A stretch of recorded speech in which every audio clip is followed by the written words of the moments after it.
Welcome to the Request for Review Employer Training. A request for review allows an employer to submit a request to PEBA to review an active subscriber's transaction. Employers can submit a request for review in EBS. Under Manage Subscribers, select Request for Review, or after selecting Manage, enter the subscriber's Social Security number under Request for Review.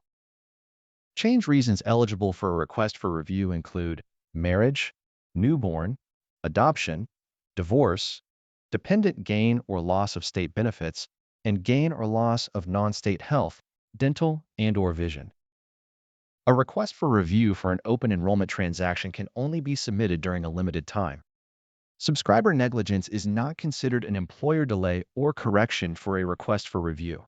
It's important to understand and explain to the subscriber that if a request for review is approved by PEBA, any premiums due must be paid.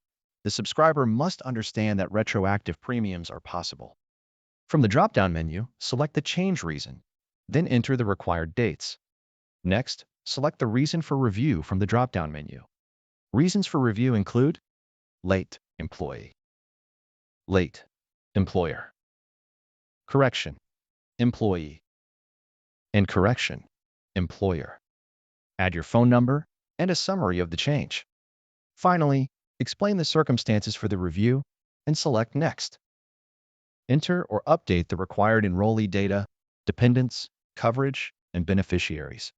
Then review and apply the request. Suspend the transaction if necessary.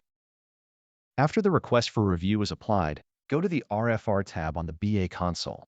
Select the transaction, which is now in a pending employer approval status. Print the signature sheet, which is a required supporting document. For your records, print or download a copy of the Summary of Enrollment or Summary of Change document in RFR. Then, select Continue to review the transaction and upload any supporting documentation, including the signed signature sheet. If necessary, you can edit or delete the transaction. Finally, approve the transaction to submit it to PEBA for review. For updates, monitor the RFR tab on the BA console. Eligibility determinations are subject to the provisions of the Plan of Benefits and state law. If the request for review is approved by PEBA, the transaction will apply with the requested effective date, and the transaction will no longer appear on the RFR tab. Any premiums due, including retroactive premiums, must be paid. If PEBA rejects the request for review, an explanation of what needs to be done to correct the error will show on the suspended transaction. If the request for review is denied, the transaction status changes to PEBA denied, and the primary benefits administrator at your employer and the employee will receive an email notification from PEBA. View the denied transaction on the RFR tab. For your records, save or print the transaction prior to acknowledging the denial. Also, provide a copy of the denial to the employee and retain a copy in their file. An alert will show if a pending transaction exists for the subscriber. Delete the pending transaction in EBS and then rekey it through a request for review.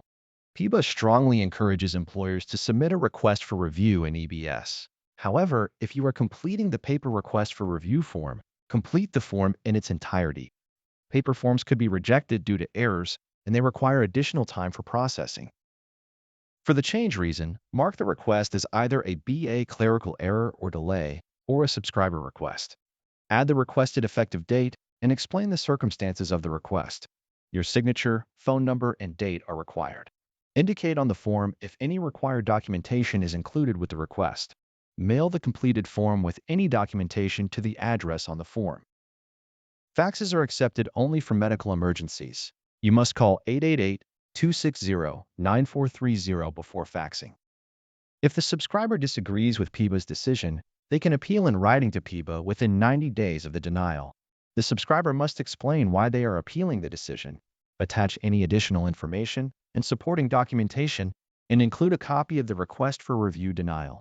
If the request for review was denied because of a lack of documentation, the subscriber should also include the previously missing documentation.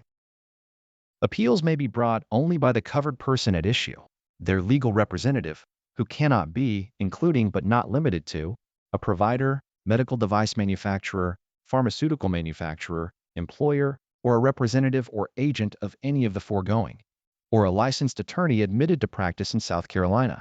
A benefits administrator, employer, or healthcare provider cannot be an authorized representative. Learn more about the appeal process and the Benefits Administrator Manual.